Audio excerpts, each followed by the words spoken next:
Hello, my name is Raul. Today we're going to talk about How to Take Smart Notes by Zettelkasten. This book is incredible because it basically rewired my brain and I can't read books the same ways anymore. So on today's agenda, we'll talk about the system itself, how I'm using that system and how it really changed how I read, and more interestingly, the mission critical part of the system that I said, you know what, I don't like it, I'm just going to throw it out the window. So let's dive in. So the book itself is by Nicholas Luhmann.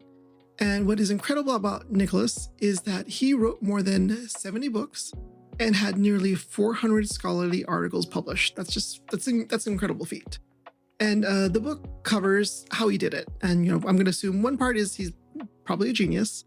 But the other part was that he had a system in place where he was able to just organize all his thoughts and keep all this information together, where it made it really easy for him to put all this content together. So there are plenty of videos that already cover the Zettelkasten system. I'm not going to do a deep dive, and those folks will probably do it way better than I can.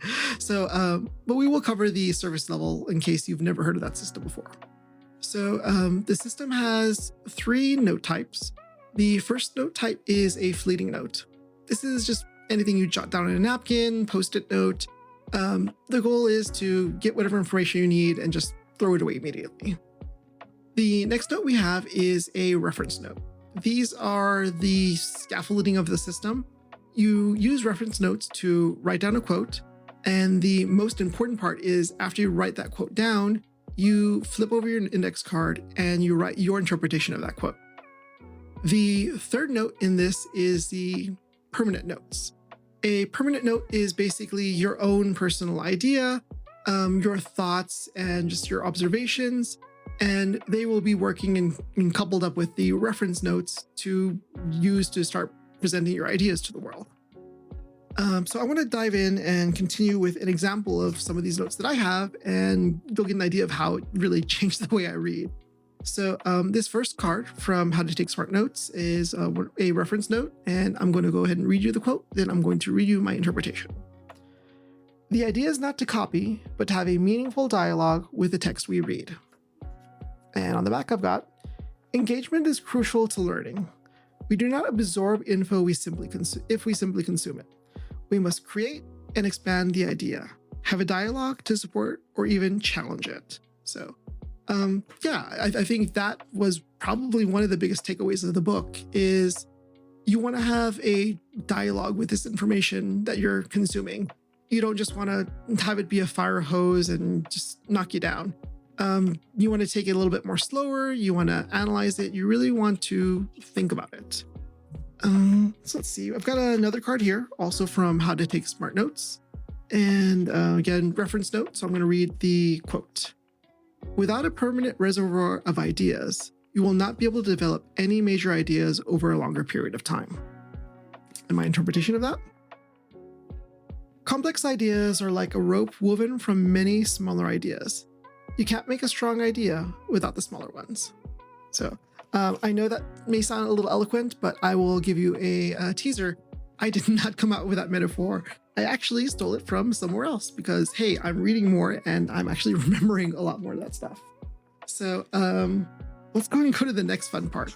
As much as I love this Zettelkasten system, I had to throw away the namesake, which is probably the funniest thing.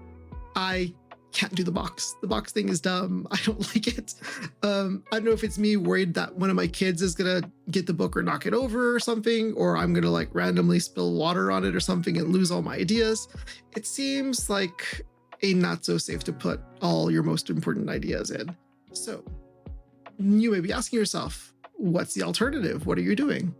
Well, as it turns out, they make binders for index cards. Yes, this is what I have here. It is a binder full of index cards, which is really cool because I can get a 2x2 spread, 2x2 spread with 4 index cards all in the same place. And it is pretty awesome because I can just, flip through it whenever I'm trying to look for my resources. It was actually really easy to find the quote that inspired the other one. So I'm going to give you an example of how awesome this is and read you that quote. So here's a quote. The greatest blunders, like the thickest ropes, are often compounded of a multitude of strands. Take a rope apart, separate it into small threads that compose it, and you can break them one by one. You think that's all there was?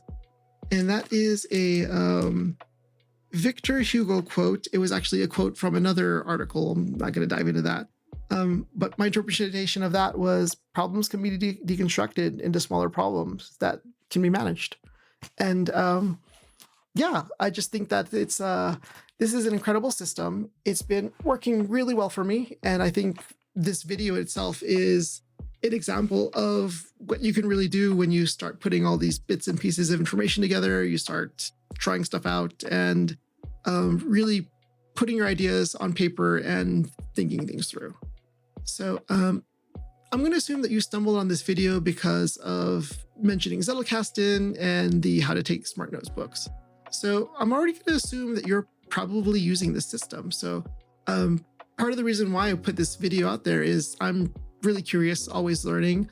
I want to know, like, how has your usage of the system gone? Do you love it? Do you hate it? Are you putting the system to use? Are you actually able to put videos together, maybe essays? Because I think it's been working pretty well for me so far. I am not really too far in my YouTube journey, but I've got so many ideas and so many things that I'm trying to put together, lots of irons in the fire. So yeah, would be really interested to see what you have to say in the comments, and I look forward to it. So let's wrap things up. I want to say thank you for listening to me. I hope my spin on the Zettelkasten system gives you some ideas, and maybe you'll add something to your personal notes today. So let's a couple other things. I still have no clue what I'm doing. I'm trying to get better at making YouTube videos. I'm trying to get better at my speaking, try to do a mix of organic videos with a couple bullet points, and things that are just totally telepromptered where I can just read off the screen. I'm liking these organic videos a little bit more, but also know that I've got to step up my game on transitions, stop saying ums and stuff, but I'll get there eventually. And that's half the fun and part of the reason why I'm doing this. So yeah, just last thing, let's do the subscribe thing, go with me on this YouTube journey. Any feedback on the videos, anything whatsoever. Really interested to see how YouTube communities form, and willing to see, what's going on and talk to y'all. So thank you very much, and stay curious and learn a lot of things, and I will see you next time.